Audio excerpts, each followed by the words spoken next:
നമുക്ക് കോഴിക്കോട്ട് ഉണ്ടാക്കുന്നതിന് ആവശ്യമായിട്ടുള്ള ഒരു സാധനമാണ് അരിപ്പൊടി. ഇത് 250 ഗ്രാമാണ് ഈ അരിപ്പൊടി എടുത്തിട്ടുള്ളത്. തേങ്ങയുടെ അരമുറി തേങ്ങയാണ് ഇത് ചെറുതാക്കി ചിരകി വെച്ചത്. പിന്നെ ആവശ്യത്തിന് ഉപ്പ് വേണം. പിന്നെ ഒരു ടീസ്പൂണ് നെയ്യ്, ഒരു 5 ഏലക്കായ, പിന്നെ ഒരു ചുക്കിൻ്റെ ഒരു ചെറിയൊരു കഷ്ണം, ഒരു ടേബിൾ സ്പൂണ് നല്ല ജീരകം, ഒരു 4 അച്ച് ശർക്കര ഉരുക്കി അരിക്കാൻ വേണ്ടിയിട്ട് വെച്ചിട്ടുള്ളതാണിത്. പിന്നെ നമ്മൾ സാധാരണ ചോറിനണ അരി വറുത്ത് വെച്ചതാണ്. ആദ്യം നമുക്ക് അരിപ്പൊടിയിലേക്ക് തിളപ്പിച്ച വെള്ളം ഒഴിക്കണം. എന്നിട്ട് ഈ പൊടി നന്നായി മിക്സാക്കി എടുക്കണം. അപ്പോൾ അതിന് വേണ്ടിയിട്ട് നമ്മളിവിടെ വെള്ളം വെച്ചിട്ടുണ്ട്. നമ്മൾ ഈ വെള്ളം തിളപ്പിക്കുമ്പോൾ തന്നെ ഇതിലേക്ക് ആവശ്യമായിട്ടുള്ള ഉപ്പ് ഇടുന്നുണ്ട്. നമ്മുടെ വെള്ളം ഇവിടെ നന്നായി തിളച്ചിട്ടുണ്ട്. നമുക്കിനി ഇത് അരിപ്പൊടിയിലേക്ക് ഒഴിക്കാം.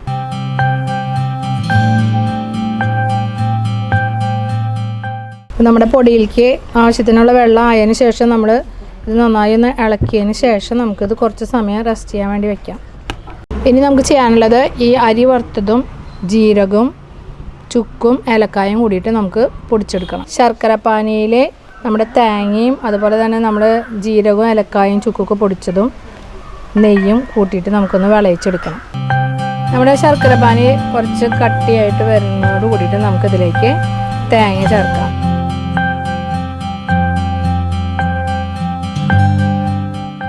ഇതിൽ തേങ്ങയൊക്കെ ഇട്ടിട്ട് നന്നായി ഇതിലെ ആ പാനിയുടെ വെള്ളം വറ്റി വരുന്ന വരെ നമ്മളിത് ഇളക്കിക്കൊണ്ടിരിക്കണം.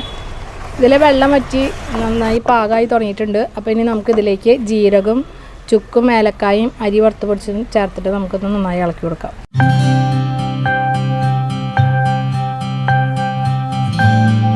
നമ്മളിതിൽ നെയ്യ് ചേർത്തത് നെയ്യ് ചിലർക്കൊന്നും ഇഷ്ടപ്പെടില്ല. അപ്പോൾ ആവശ്യമുണ്ടെങ്കിൽ മാത്രം ചേർത്താൽ മതി. നമ്മുടെ തേങ്ങ ഇവിടെ റെഡി ആയിട്ട് കിട്ടിയിട്ടുണ്ട്. ഇനി നമുക്കിത് ഗ്യാസ് ഓഫാക്കാം. നമ്മൾ മുന്നേ അരിപ്പൊടിയിൽ വെള്ളമൊക്കെ ഒഴിച്ച് വെച്ചിട്ടുണ്ടായിരുന്നത് നമ്മൾ നന്നായി കുഴച്ചെടുക്കുകയാണ്. നന്നായി പാകത്തിന് നമുക്ക് വെള്ളമായി കിട്ടിയിട്ടുണ്ട്. അപ്പോൾ നന്നായി ഇത് കുഴച്ചെടുക്കുക. നന്നായി കുഴച്ചെടുക്കുമ്പോഴാണ് ആ കോഴിക്കോട്ട നല്ല സോഫ്റ്റായിട്ട് കിട്ടുക നമുക്ക്.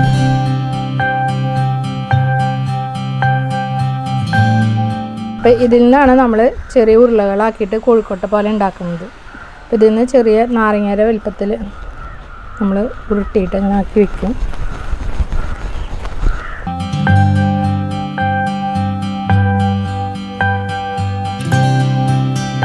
ഈ തള്ളവരല് നമ്മൾ ഈ ഉരുളയിൽ നടുവിൽ ഇങ്ങനെ കുത്തിയിട്ട് ഇങ്ങനെ ആക്കി വയ്ക്കുക.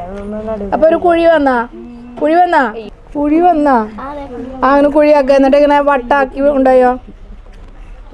കൊണ്ടായോ ഈ ഒരു ഷേപ്പിലാണ് നമ്മൾ ഇത് പരത്തിയെടുക്കേണ്ടത്. അപ്പോൾ ഇനി നമുക്ക് ഇതിലേക്ക് തേങ്ങ വെച്ച് കൊടുക്കാം. അപ്പോൾ നമ്മൾ മുന്നേ ഇവിടെ ശർക്കര പാനിയിൽ തേങ്ങ വിളയിച്ചെടുത്തതാണ് നമ്മൾ ഇതിലേക്ക് നിറയ്ക്കാൻ പോകുന്നത്. ഇതിൽ ആവശ്യത്തിന് നമ്മൾ ഇതിലേക്ക് ഇട്ട് കൊടുക്കാൻ പോവുകയാണ്.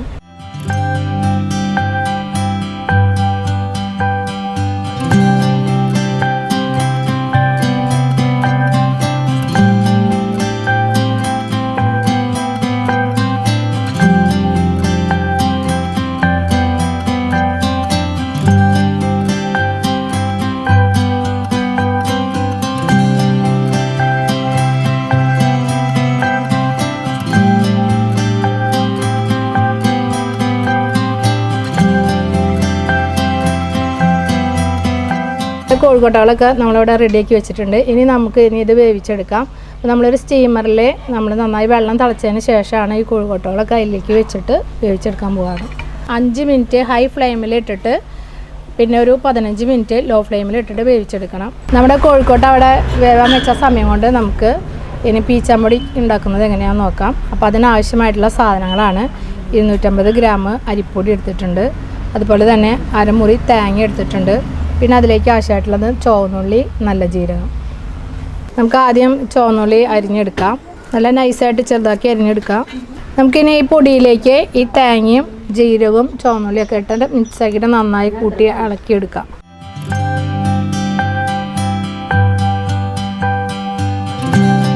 ഇതിൽ നന്നായി നമ്മളിതെല്ലാം മിക്സാക്കി ചേർക്കുമ്പോൾ ഇതിൽ കുറച്ച് വെള്ളത്തിൻ്റെ കുറവുണ്ടാവും. അപ്പോൾ അതിന് നമ്മളിതിലേക്ക് കുറച്ച് തിളച്ച വെള്ളം ചേർത്തിട്ട് വേണം കുഴച്ചെടുക്കാൻ. നമ്മുടെ പീച്ചാമ്പൊടിയുടെ മാവ് ഇതൊക്കെ കുഴച്ചിട്ട് ഇവിടെ കൊടുന്ന് വെച്ചിട്ടുണ്ട്. പിന്നെ നമുക്ക് ഇതിൽ നിന്ന് പീച്ചാമ്പൊടി ഇതുപോലെ നേരത്തെ പോലെ തന്നെ നമ്മൾ ഇതുപോലെ ചെറിയൊരു ഉരുളങ്ങനെ ഇതിൽ നിന്ന് എടുത്തിട്ട് നന്നായി ഇങ്ങനെ ഉരുട്ടിയെടുക്കണം. ഇങ്ങനെ ഉരുട്ടിയെടുത്തിട്ട് നമ്മൾ എന്താ ചെയ്യണമെന്ന് അറിയോ, നമ്മുടെ 4 വിരലില്ലേ, ഈ 4 വിരലുകൊണ്ട് നമ്മളിത് ഇങ്ങനെ ആക്കിയിട്ട് എടുക്കണം. കണ്ടോ, ഇതാണ് പീച്ചമ്പൊടി എന്ന് പറയുന്നത്. അപ്പോൾ ഇത് എളുപ്പമല്ലേ? അപ്പോൾ നമുക്ക് എല്ലാവർക്കും വേഗം വേഗം ഉണ്ടാക്കി വയ്ക്കാം.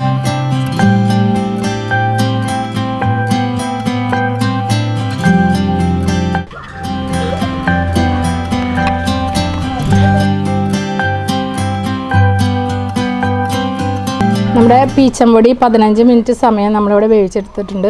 പിന്നെ നമുക്കിത് എങ്ങനെയുണ്ടെന്ന് നോക്കാം. ഇത് തുറന്നപ്പോൾ തന്നെ നമുക്ക് നല്ലൊരു സ്മെല്ലാണ് എടുക്കുന്നത്. ആ ചുവന്നുള്ളിയുടെയും നല്ല ജീരകത്തിൻ്റെയും തേങ്ങയുടെ ഒക്കെ കൂടിയിട്ടുള്ള ആ പീച്ചമ്പൊടിയുടെ നല്ല മണം എടുക്കുന്നുണ്ട്.